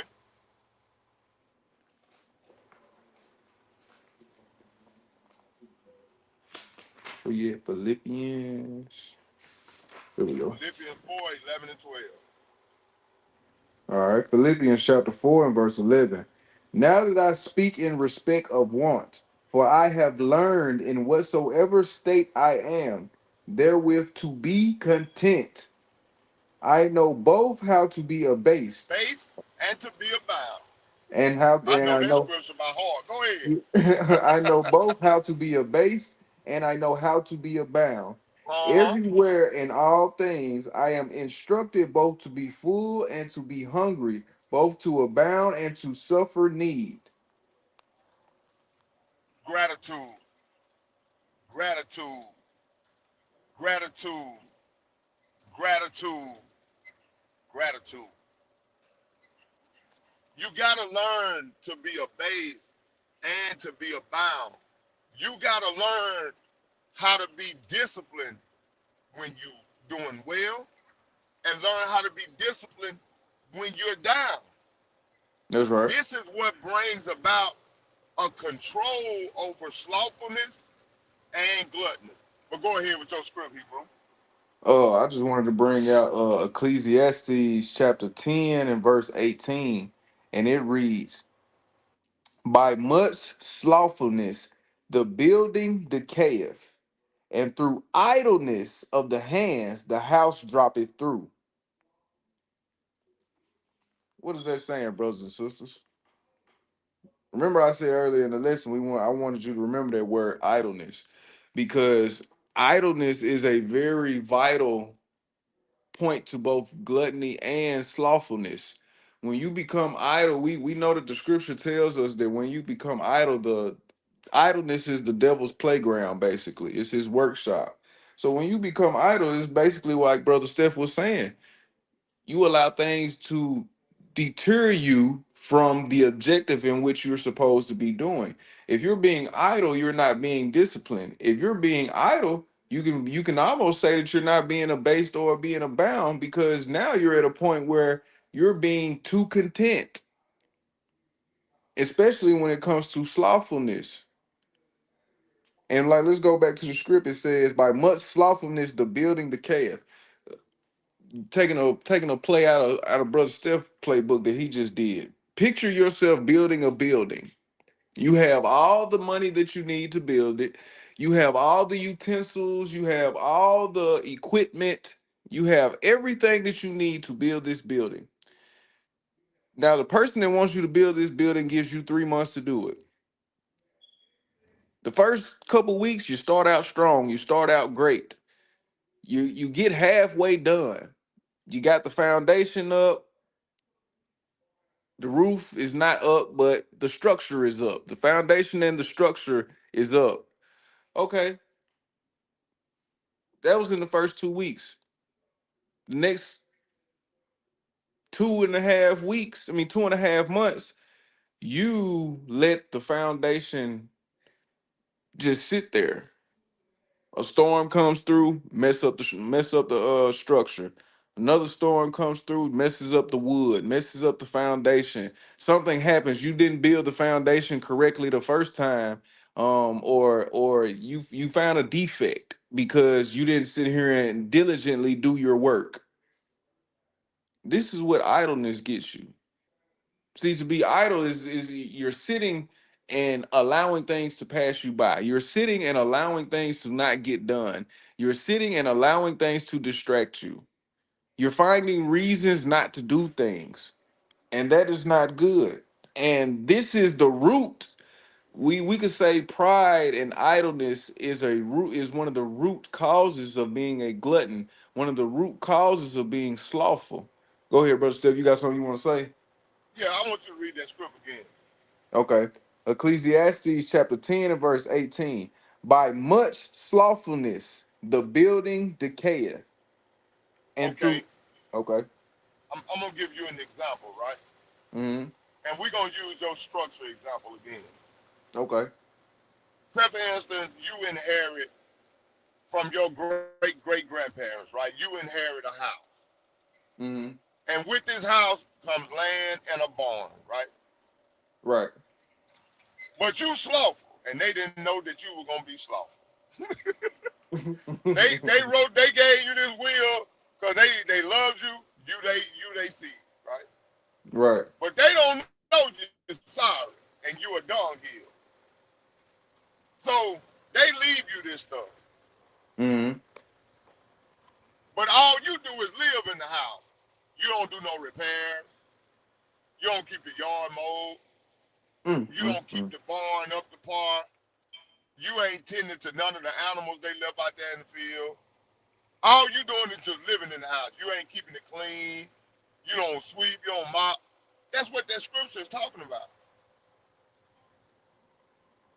I like that. A I like slothful that. man allows the house to decay.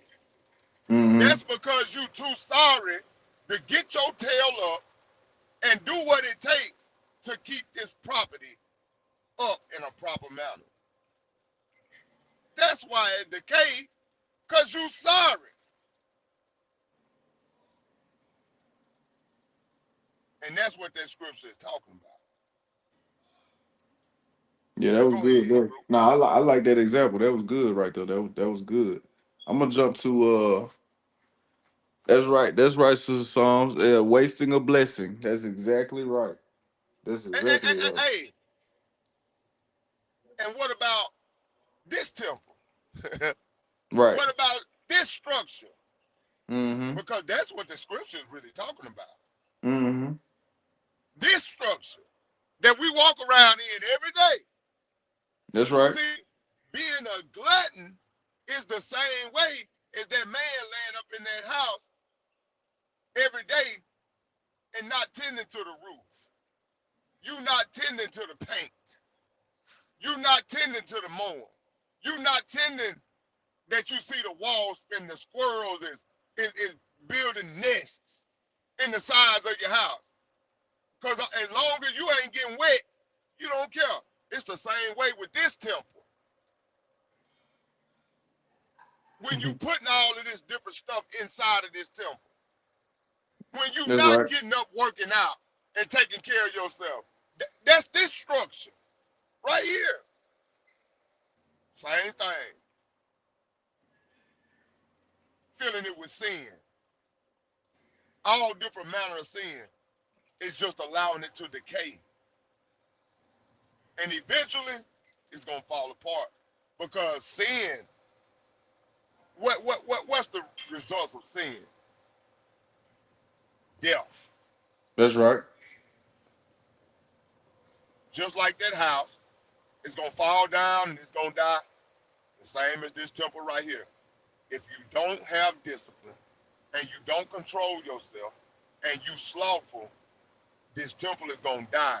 Your spirit man is gonna die, and you're gonna wind up in the lake of fire. Just cause All you because you slothful. Go ahead. right. Just because you ain't want to get up and do no work.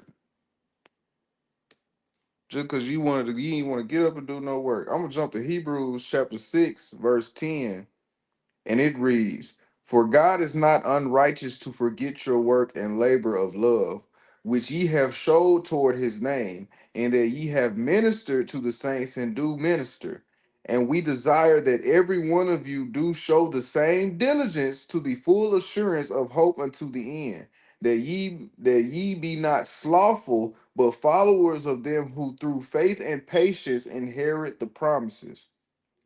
So what is that saying? That's saying that you got to do work. You got to do the work. You cannot just sit around and watch everybody else do it and think it's okay. You got to do the work. Because it said that ye, in verse 12, it said that ye be not slothful, but, so there's a comparison right there. That ye be not slothful, but followers of them who through faith and patience inherit the promises. So in verse 11, Salaki, in verse 10, it was saying, "For God is not unrighteous to forget your work and labor of love." So there you have it right there, that work is being done, labor is being done. And then when you jump to verse 12, it tells you don't be slothful, but you got to be like the other followers that are putting in the work, that are putting in the labor, whether it be physical or spiritual. You got to be willing to put in the work. You got to be willing to put in that work because, But wait a minute, the Lord know my yeah, he knows it's deceitfully wicked. heart. Yeah, that's you right. The Lord know your But heart, all right. wait a minute. The Lord know that when I'm able, I'm gonna help. Hey, you Don't got leave, don't leave undone for tomorrow what you can do today. that's right. Because tomorrow is not promised to you. That's right. Because one day you here, The next day and the you're next gone. day you gone. On.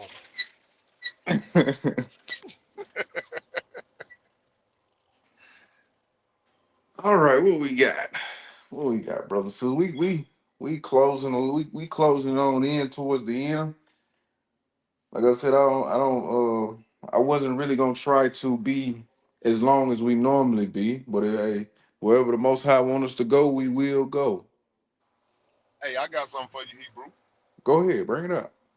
Um, let's go to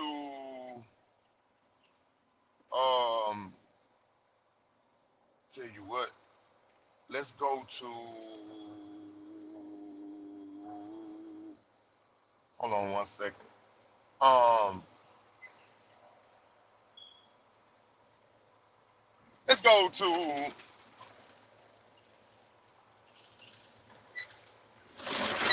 Hold on 1 second. Let's go to Proverbs 25 and 16. All right.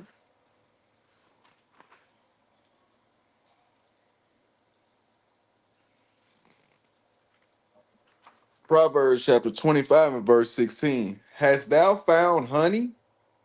Eat so much as is Salagi, eat so much as is sufficient for thee, lest thou be filled therewith and vomited. Read that again. Hast thou found honey? Eat so much as is sufficient for thee, lest thou be filled therewith and vomit it. So what is that scripture saying, Brother Stephen? Hast thou found honey? Eat so much as is sufficient for thee, lest thou be filled therewith and vomited. Even good things, KG, Can be bad. when they overdone, That's, becomes destructive to your body and your soul. that's right. Because we all know that honey is a good thing. That's right. It ain't nothing wrong with honey. Honey is from the Most High. But guess what? Too much of it make you vomit. They go back to Um, moderation there. that's right, Hebrew. Hey, precept that with Sirach 18 and read 30 and 31. All right.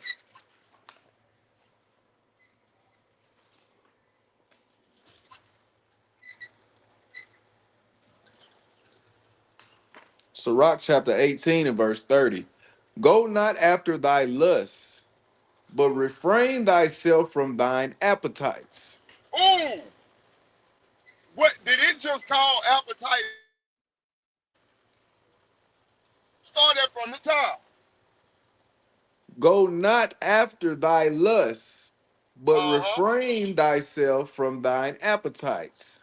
So, appetite for a thing is the same as lust. You Mm-hmm. got an appetite for something, you lusting for something. Mm-hmm. Now, wait a minute. It doesn't become a sin until you overindulge in it. Mm-hmm. And this particular instance right here that we're dealing with, right? Mm-hmm. Um, Finish that out. Verse 31. If thou givest thy soul the desires that please her, she will make thee a laughing stock to thine enemies that malign thee. So if you indulge in every lust or every desire that your sinful flesh yearns for, you will become a laughing stock unto your enemies. That's a powerful script, Hebrew. Mm-hmm. See, and what we got to take from that is that the laws of the Most High is temperate. We got to have control over our desires in order to preserve our soul. Because that's how deep this is, bro. This thing is not just flesh deep. This thing goes all the way to your bone marrow, down into your soul. Your That's soul right. is on the line when you're dealing with slothfulness and gluttony. That's right. Gluttony. Now, I'm going to give some consequences of being a glutton. Go to Ezekiel, Hebrew, chapter 16 and verse 49. All right. Ezekiel. 16 and 49.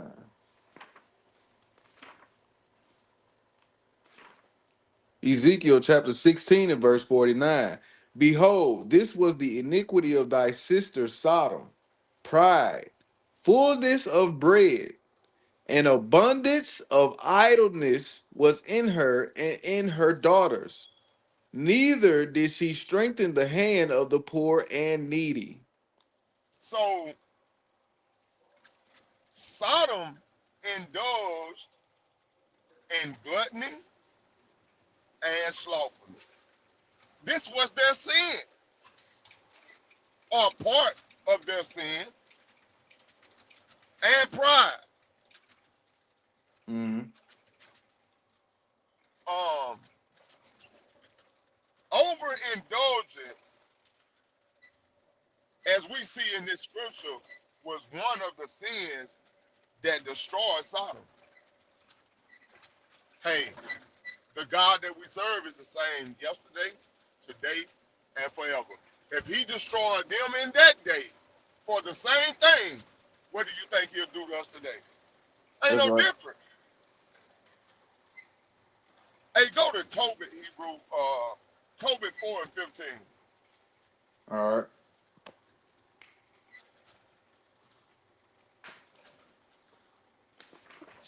Tobit chapter 4 and verse 15.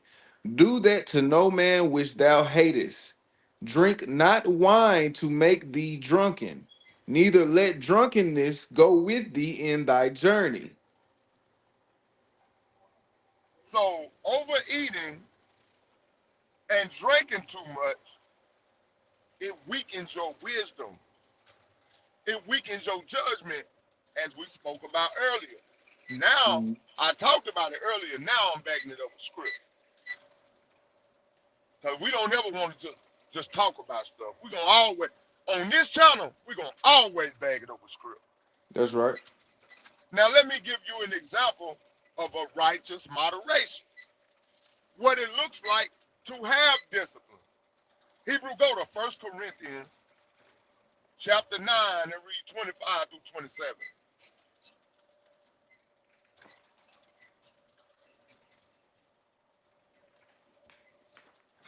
First Corinthians chapter 9 and verse 25. And every man that striveth for the mastery is temperate in all things.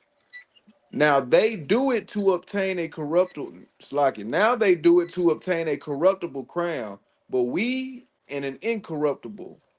I therefore so run, not as uncertainly, so fight I, not as one that beateth the air, but I keep under my body and bring it into subjection, lest I by any means which I have preached to others, I myself should be a castaway. So what is Paul talking about? Paul is saying that the righteous exercise discipline. Right. That's what Paul talking about. Just like athletes, when you are athlete, you have to be disciplined, bro. You have to get up in the morning when you don't want to get up and work out. You gotta run when you don't feel like it. You gotta take crap when you don't feel like it. Keeping your body under subjection. Certain things you can't eat when you are athlete. Certain you can't stay up all times of the night, all times of the morning when you are athlete. You can't lay in the bed all day because your muscles get stiff. Mm-hmm. Go to Sirach 31 and read 16 through 19. All right.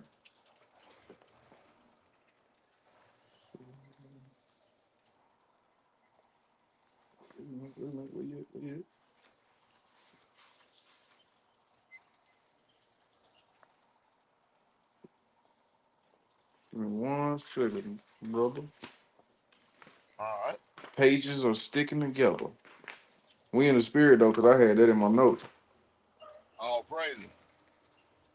You said 16 through 19, right? That's right. 31, 16 through 19. All right. I was in 19.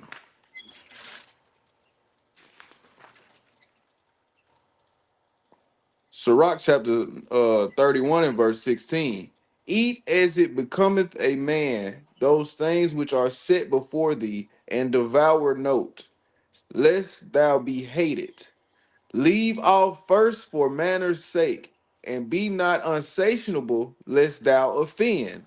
When thou sittest among many, reach not thine hand out first of all. A Stop very right there. little. Stop right All there. right, all right. It said, when you be amongst many, don't be the first one to dig into the food. When you amongst many, don't be the first one to pour a drink. When you be amongst many, don't be the first one to be drunk. Don't be the one that everybody see you eat like a dog. Don't be that person.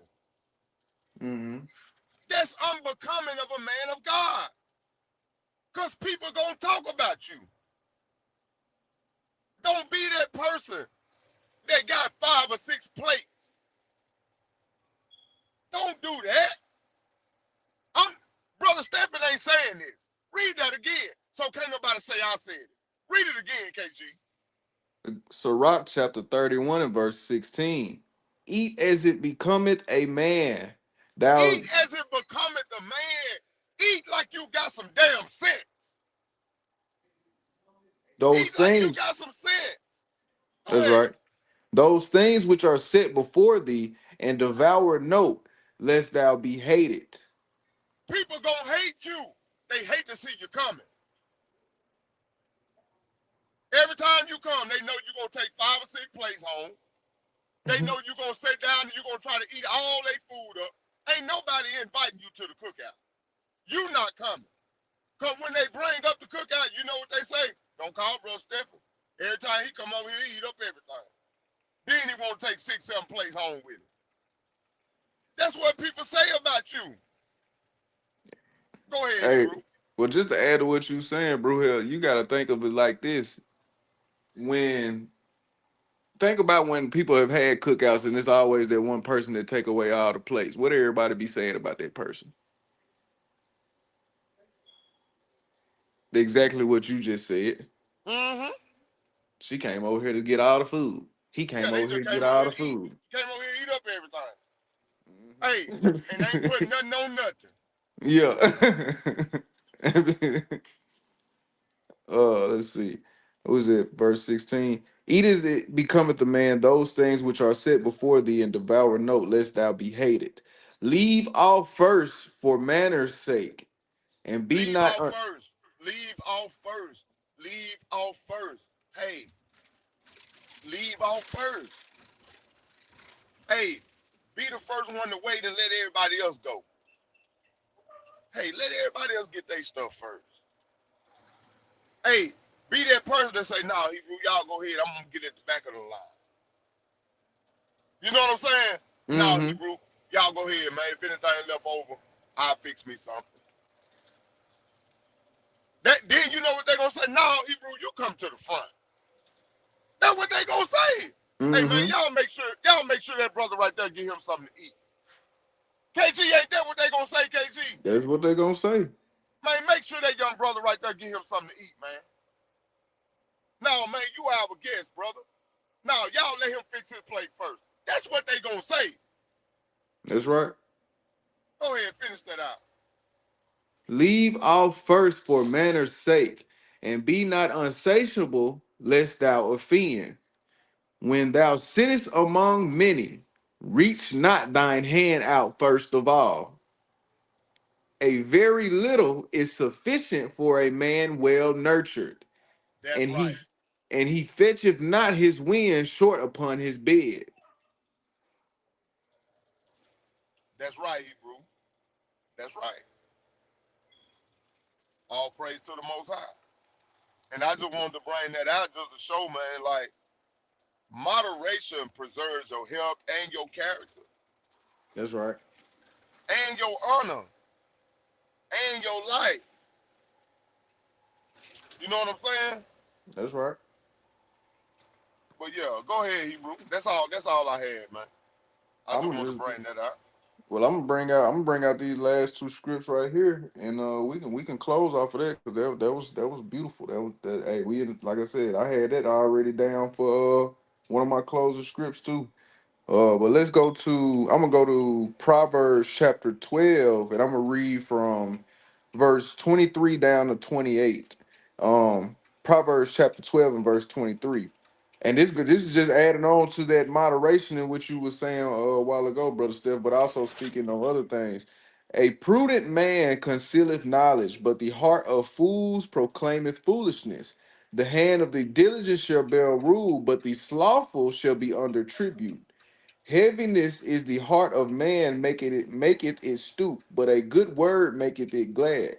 The righteous is more excellent than his neighbor, but the way of the wicked seduceth them. The slothful man roasteth not that which he took in hunting, but the substance of a diligent man is precious. In the way of righteousness, in the way of righteousness is life, and in the pathway thereof there is no death. Then you just bring that out, bro. Still, when you just explaining that, What you say, bro? I said, when you just explaining that, what I just Yes, brought sir. up. Yes, sir. Yes, sir. All right, brothers and sisters, I praise it, bro. Still, I'm gonna close. I'm gonna close with Proverbs chapter 19, and we're gonna start at 15 and read down to 24. Slothfulness casteth chapter Slacky, Proverbs chapter 19 and verse 15. Slothfulness casteth into a deep sleep, and an idle soul shall suffer hunger. He that keepeth the commandment keepeth his own soul, but he that despiseth his ways shall die. He that hath pity upon the poor lendeth unto the Lord, and that which he hath given will he pay him again. Chasten thy son while there is hope, and let not thy soul spare for his crying. A man of great wrath shall suffer punishment, for if thou deliver him, yet thou must do it again. Hear counsel and receive instruction, that thou mayest be wise in the latter end. There are many devices in a man's heart. Nevertheless, the counsel of the Lord that shall stand. The desire of a man is his kindness, and a poor man is better than a liar. The fear of the Lord tendeth to life, and he that hath it shall abide satisfied. He shall not be visited with evil. A slothful man hideth his hand in his bosom, and will not so much as bring it to his mouth again. I'll stop at 24. 24. And with that, brothers and sisters, I just want to close, and I hope that y'all got something out of that. Tonight we was talking about gluttony and slothfulness, and if you didn't hear it, well, if you didn't know it, now you do. That slothfulness and gluttony can be very big things in our life in different areas, other than which we naturally would think it's about. So I hope everybody got something out of this. This is the final part of the Seven Sins of Death series. I hope everybody was edified and was able to gain some type of motivation or just gain some type of understanding that you may not have had about anything. Um, with that, that's the lesson. That's all I got for tonight, brothers and sisters. Try and get out of here a little bit early tonight, bro. Steph, you got anything you want to add? Man, all praise to the Most High, bro, man. I enjoyed the lesson, man. Great topic. Um, it was a lot in there. You know, I gleaned a lot out of this series, bro. All praise to the Most High for allowing them to use you, to teach that series, because I know for a fact that it was a blessing to each and every one of us that was able to hear it. Um, the seven sins of death. It's a great topic. You gave a good understanding on the scriptures. It was edifying to say the least. But all praises to the Most High, man. All praise. Appreciate that, brother. And all praises do go to the Most High. Um, we had to do our thing tonight, brothers and sisters. I believe brother Mikael he kind of got tied up with work tonight, and brother Cortez. I think he had some doctor visits along with other things, far as talking to people in the homeless, not the homeless, but the what is it, a rehabilitation center, still. Yeah, yeah, yeah. That's so brother Cortez is out doing some separate work from what we're doing tonight, but just keep all of us in your prayers. You know, we sometimes we get bogged down and we still try our best to do what we have to do for the Most High. So just keep us in our prayers as we keep you in ours. And trying to make sure, we don't have any announcements or anything, do we, brother? Um, just that the classes, Thursday night we'll have put your weight on it. Thursday at 6 p.m. And then Friday we'll have the elders of Order Melchizedek Memphis. They'll be coming on at 7. Mm-hmm.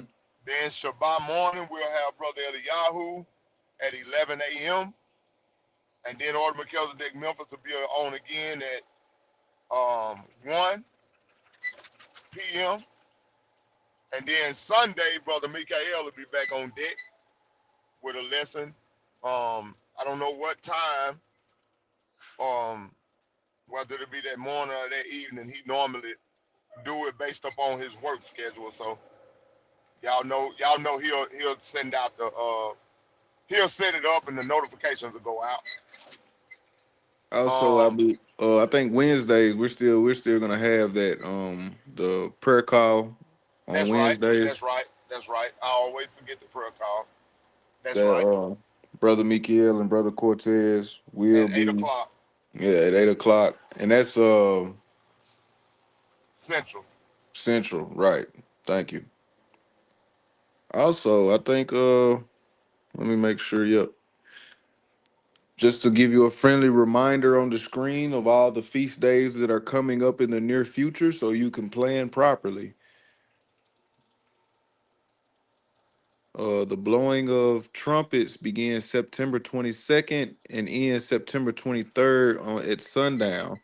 The Day of Atonement begins October 1st, ends October 2nd at sundown. The Feast of Tabernacles begins at October 6th and ends at October 7th at sundown. And then we have the 8-day feast begins October 13th and ends October 14th at sundown. So just giving you a friendly reminder of those things so you can plan properly. Yes, sir. Yes, sir. Um, and we just want to say shalom to everybody in the chat that tuned in tonight. You want to do the shout outs, Hebrew? Yeah, I go to knock the shout outs out. I'll go as far as I can see. We're gonna start out with Sister Arlene. Shalom to you, sis. Always happy to see you in the chat. We know you've been kind of busy here lately, but we always appreciate the things you do for us in the chat, sis. Keep up the grand work. We love you for that. Shalom to Sister Cindy Carr. She says that she loves the prayer call. Talking with family is priceless, and that's right, Sister Cindy. All praises to that. Shalom to you. Um, Brother Cortez was in the building. Shalom, brother. Hope everything is going well while you're out there doing what you need to do. And have a safe trip back to the house, my brother. Shalom to you. Let's see, Sister Arlene. Shalom, Shalom to Sister brother Jim. Willie Gardner. Shalom to brother Willie Gardner. I saw him in the chat tonight. Shalom to you, brother. All praise to the Most High. Hey, tell my niece I said all praise to the Most High. She got her white coat. She's on her way to being All a praises. doctor. All All praise. praises. That's All brother praises. Willie Gardner's daughter, Sister Madison. Okay, all She praises to got her that. white coat. Yeah, go ahead. Go ahead. Congratulations to her. All praises for that. We need more of that in the community. So all praises to that. That's right. Shalom to you, Sister Jim. Always happy to see you in the chat, and we also appreciate the work that you be helping us with as well. Shalom to you, Shalom to Mother Mary. She says she enjoyed the entire series. Excellent lesson and edifying and informative. Thank you, brothers. Appreciate you, sister Mother Mary. I appreciate you greatly for that. Let me And see. thank you, Mother Mary, for always making me say the right stuff. Psalms 91 sword. Shalom to you. Shalom to you. And we appreciate the motivation as well. And we hope that we will motivate you the same. I forgot to mention something now that we on the shout outs. Make sure, brothers and sisters, that we keep Sister Marie Dukes in our prayers. From my understanding, she is doing a whole lot better, but we still need to keep her in our prayers. So make sure you just put that on your checklist for your prayers when you get ready to pray. Keep Sister Arlene, well, not Sister Arlene, so keep Sister Arlene in your prayers too, but Sister Marie Dukes. Make sure we pray for Sister Marie Dukes that she gets the things that she needs for what she's going through. And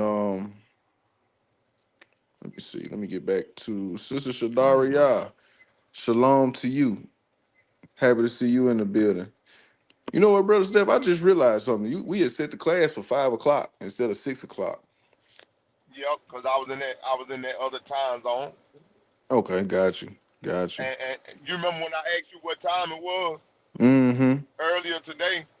Right Yeah, I after, remember that. right a couple of hours after that, I didn't realize I had crossed over into another time zone, and that's what threw it off. But I Got you. apologize for that.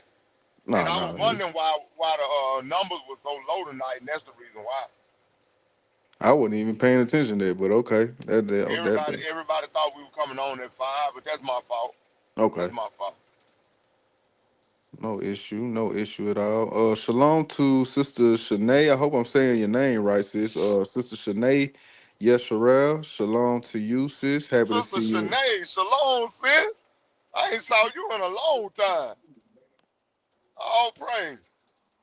Praise it. Happy to see you, sis. Happy to see you. Come back.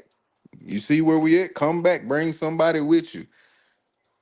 Let me see. I know Brother Kanaz was in here. Shalom to you, brother. That's Cause right. I don't see your comment, but I know Brother that you was in Tuvie, here. Brother Tuvie was in here too. Yeah, Brother Tuvi was in here. Shalom to you, brother. And anybody that we may have missed or didn't get to see, because it only shows us a certain extent of all the comments. Shalom to you. Um, like, share, and subscribe. Bring somebody with you next time. I didn't see Brother Black in here tonight. No, I didn't see him in here neither. I hope everything's all right with him. I'm gonna have to call and check on him. I hope everything all right. I'm pretty sure he's fine though. He probably just, with everybody's schedule, everybody has different schedules and trying to get stuff done. There's no telling. And Uh, he might have been one of the people that came at 5 too. You know what I'm saying? Possibly, yeah, possibly so, possibly so. Let me see. I think that's everything. Do you see anybody that I might have missed? No, I think you got everybody as far as I can see. All I right, want to say shalom to Brad, Brother Brad Warren, Julian Warren, and Jaden Warren. I know y'all watching. Hey, may the Most High put His blessings upon each and every one of y'all. And also, I just want to put that out there. Everybody go in prayer. We trying to put together a men's conference. Um, that's right. I forgot about that. That's we're right. trying to put together a men's conference for Order Melchizedek, Memphis, and Tupelo. And also, we'll be inviting other brothers from other states also to Mm-hmm. join into that man's conference. Other Israelites that's keeping the commandments. You know what I'm saying? Right. To that conference. So y'all be in prayer about that thing that the Most High hand be up on that, and that it comes together according to His will and purpose.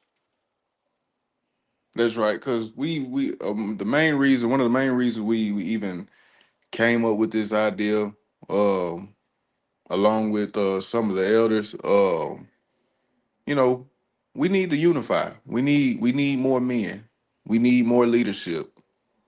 And the thing about it is, even if you are asking for unity, you still have to do it in the right way.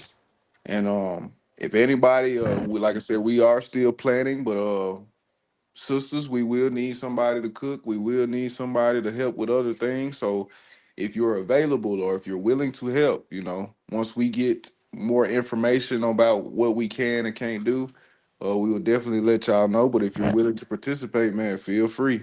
And keep that in your prayers along with everything else. But I forgot about that, brother Steph. I'm glad you brought that out. That's right. And also, man, another thing I want to do, I want us to come together, and we'll do this on Wednesday night, tomorrow night. Man, I want to go to prayer in the spiritual realm against this sodomite spirit that's up on our community, bro. That's up on our men. I want to pray to the Most High to deliver those brothers, and for the ones that haven't already went that way, that He will give them the strength to stay away from that lifestyle, man. Right. That's right. Cause that's, man, I never hear anybody in our community say that they actually praying for those brothers, man. No, you don't. But and the only way to come up out of it is to turn away from it. So we got to pray that they turn away from it. That's right. That's right. Pray the Most High give them the will and the strength to turn away from that lifestyle, man, and come back to their natural nature. You know what I'm saying? That's right. That's Because exactly the revolution will be televised. You got that right. Got that right, brother. But all praise it, man. We can just say shalom to everybody again. We pray that y'all were edified and the Most High was glorified. And with that being said, we gonna Oh take it man, out of here. I thought you was finna hit me with one. I thought you was finna give it to me. Oh man, I thought you was finna surprise me with something. I got it. All praises to our And this has been another exciting episode of Abraham, Back to the Basics Tuesday. DJ, show them who's undefeated. 10,000. I know he has It's never playing lost now. to anyone. Yeah. Yeshua's undefeated. They beat him on the road to Gethsemane. He was our savior, but they treated him like an enemy. Manslaughter for his garments couldn't break his extremities, as it was written in the Psalms and the prophecies. Yeah, they dragged him through the city, gave him a thorn for crime, mocked him and laughed at him, tried breaking him down, but he pushed him in pain. He didn't make a mumbling sound. Some whipped him so bad his blood saturated the ground. Then he was nailed to a tree. They stretched out both of his hands. His side was open. That's where the soldier weapon was rammed. At any time he could have called down a legion to kill him. Just to hop up out the chariots and murder them niggas. Darkness filled the skies, then the earth shook in its pain. The temple veil was torn, it was ripped into twain. Roman soldiers were trembling, gripping their weapons in shame. Still nobody understood the power contained in his name. He said it was finished, took his last breath, gave up the ghost and proceeded to go down in death. Even the tomb knew Yahweh wasn't done yet. He knew his purpose and he played it like a clarinet. U-N-D-E-F-E-A-T-E-D, Yeshua undefeated. U-N-D-E-F-E-A-T-E-D, Yeshua undefeated. They laid him in Joseph borrowed tomb and filled up the grave. The guards patrolled 24/7, sure that he stayed. The guilty scattered like roaches when they running from raid. Afraid of the words he spoke and the promises made. 3 days the world was in silence, our people overwhelmed with doubt. Hell threw a party thinking they can count him out. Demon laugh and dance as they scream and shout. He who laughs the loudest, line through the crowd. Way deep in the depth, he shattered the chain, took the keys from Satan, and he broke the restraints. Death had to yield, and all of his power was drained. Now every knee got to bow.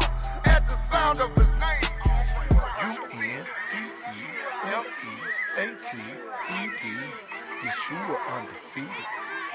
U-N-D-E-F-E-A-T-E-D. Yeshua undefeated. U-N-D-E-F-E-A-T-E-D. Yeshua undefeated. U-N-D-E-F-E-A-T-E-D. Yeshua undefeated. A lot of people got the Messiah, the Master coming back